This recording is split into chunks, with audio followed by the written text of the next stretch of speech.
平穏なはずの老後が一瞬にして奪われた。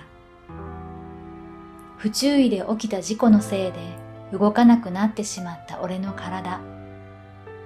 しかし、彼女の手が触れるだけで不本意ながらも毎回俺は下腹部が熱くなる。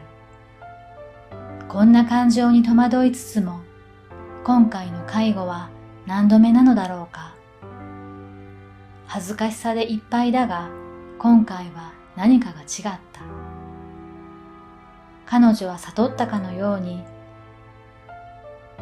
声を出さないでくださいね、と優しく促してきた。彼女はそう告げると、俺の下腹部を丁寧に拭き始めた。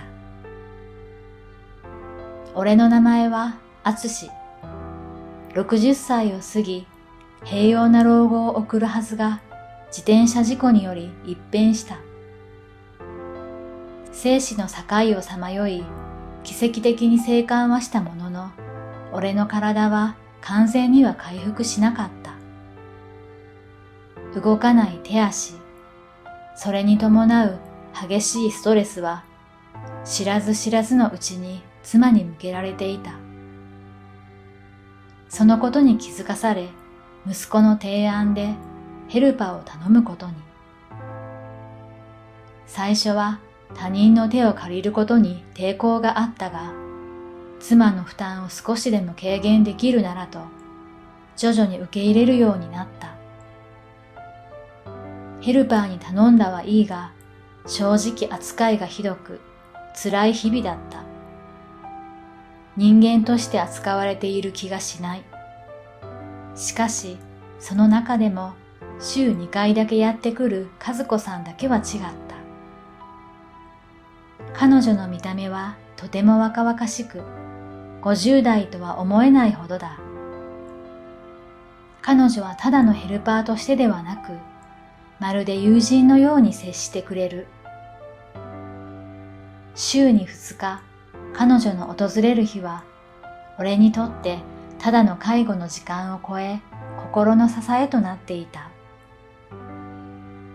冷たく閉ざされがちな心が、彼女のふとした笑顔や会話によって少しずつ温かさで満たされていくのを感じた。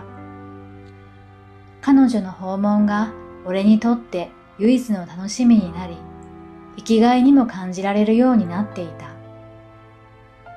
彼女自身も離婚経験や子供の話など、プライベートなことも打ち明けてくれる。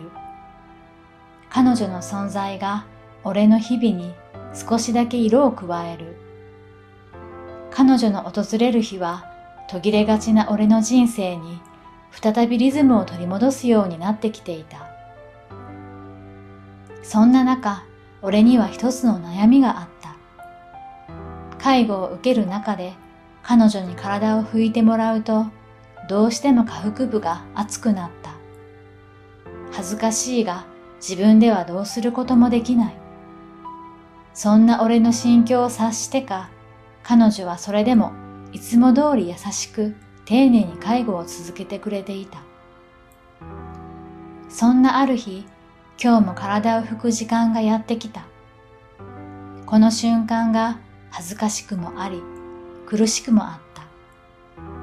彼女への思いが大きくなるにつれ、余計に下腹部に血が集まる。もう何度目だろう。恥ずかしくて足らない。しかし今回、事態は異なった。声を出さないでくださいね。と彼女は悟ったようにそう言うと、いつもの優しさよりも丁寧に陰部を拭き始めた。隣の部屋には妻がいる。妻の存在が頭をよぎるたびに胸が締め付けられる一方で、彼女の慎重な手つきに心は複雑な安堵と期待で痛烈に揺さぶられた。彼女の手が俺の肌に触れるたび、混じり合う期待と不安が強烈な感情となって俺の意識を支配していった。